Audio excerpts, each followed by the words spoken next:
What's happening, guys? And welcome back to the channel.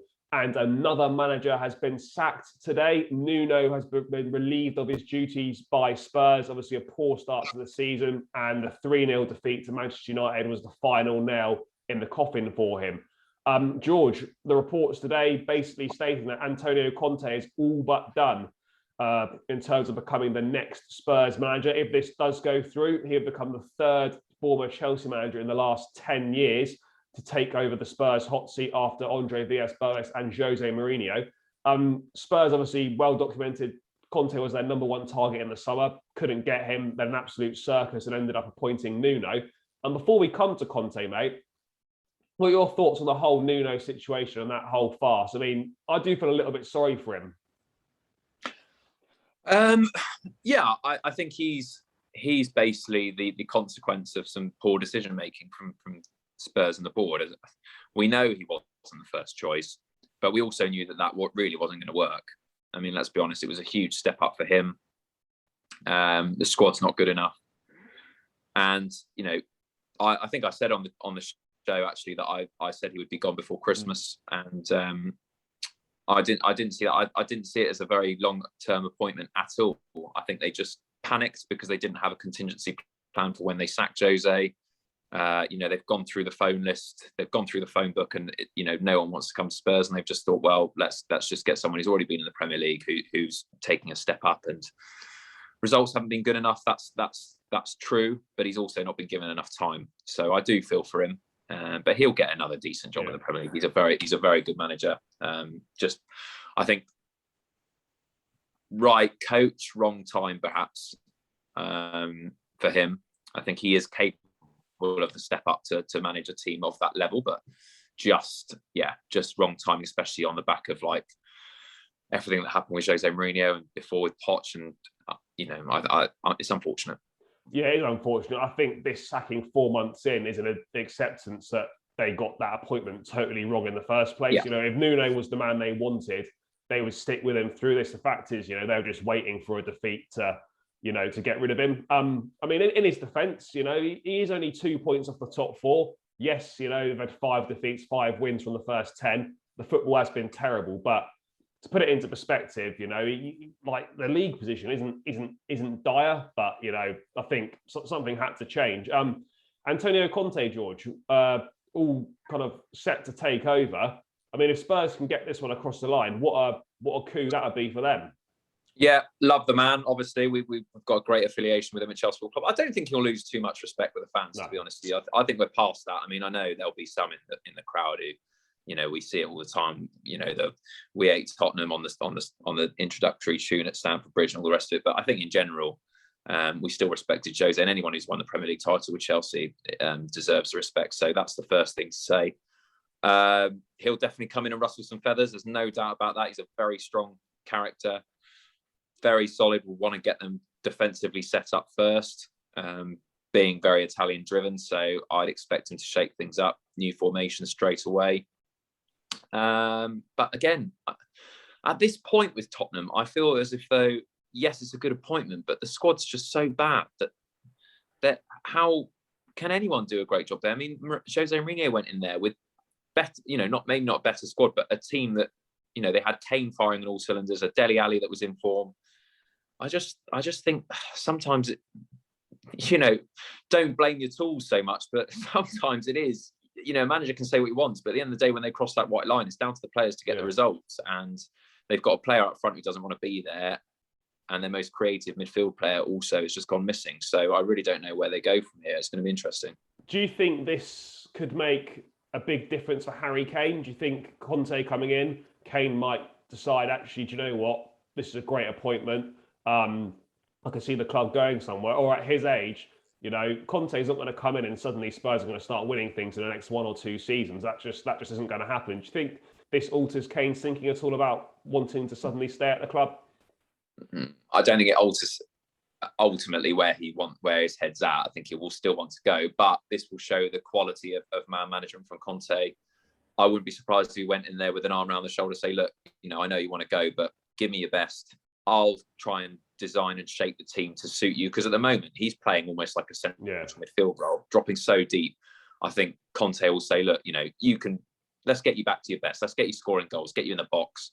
Do your bit for me, and then I'll let you go. And I think, again, I don't want to say gentleman's agreement, but maybe that's what he's going to say with Kane to get him firing up again, because they need his goals desperately. I mean, and with Conte, George, we know full well that he's not afraid to say it how it is, throw his toys out the pram. We've seen it at Chelsea. We've seen it at Inter Milan, didn't get the money he thought he was going to get, so he just left. This has got potential to be very good, but it's also got potential for there to be a massive falling out. I mean, you can quite easily see it in a year's time, Conte just deciding he doesn't want to be there anymore. I mean, how long, do you think this is a long-term appointment? I mean, it's rumoured to be an 18-month contract. I mean, contracts don't mean anything in football, but can you see Conte being here for 2+ seasons? I mean, I personally can't. No, I can't. And I think that's partly modern football. Yeah. And partly, yeah, you're right, mate. I don't. This is a strange appointment, considering that they've had this character before and it didn't work. And I think Conte's very quick, and this is almost the worst possible person he can work with in terms of someone who's going to negotiate and sit down with him and have a, say, oh, you can spend this much money, or tell me which players you want and I'll go and get them. I think Levy's we know how tight he is. We know that he's got to recoup money from the stadium.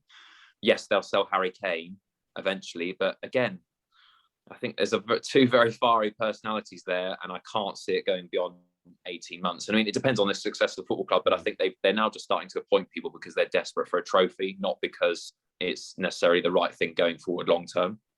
Yeah, no, I agree. I think Spurs are desperate for a trophy now. It's been almost 5,000 days since they last lifted silverware.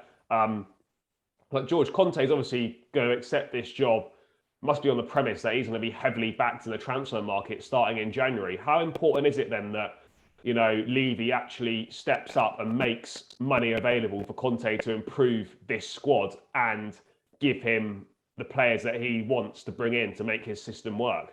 It's absolutely imperative, because they've been so overdue of a squad reboot for the last 4 or 5 seasons, ever since, like we discussed on the podcast and on the latest YouTube clip, the time that they got to the Champions League final and they didn't cross the line as winners. I think that was then the time to say, right, we're going to have to switch managers. Poch should have probably gone then. They should have rebooted into the squad, and they just didn't do so. And they haven't done so for so long. Yes, they got Birdvine in. Mourinho spent a bit of money there, but ultimately it's been a bit of a shit show there, I've got to say. And now they've got the deadwood of players that have been in that spine for so long now.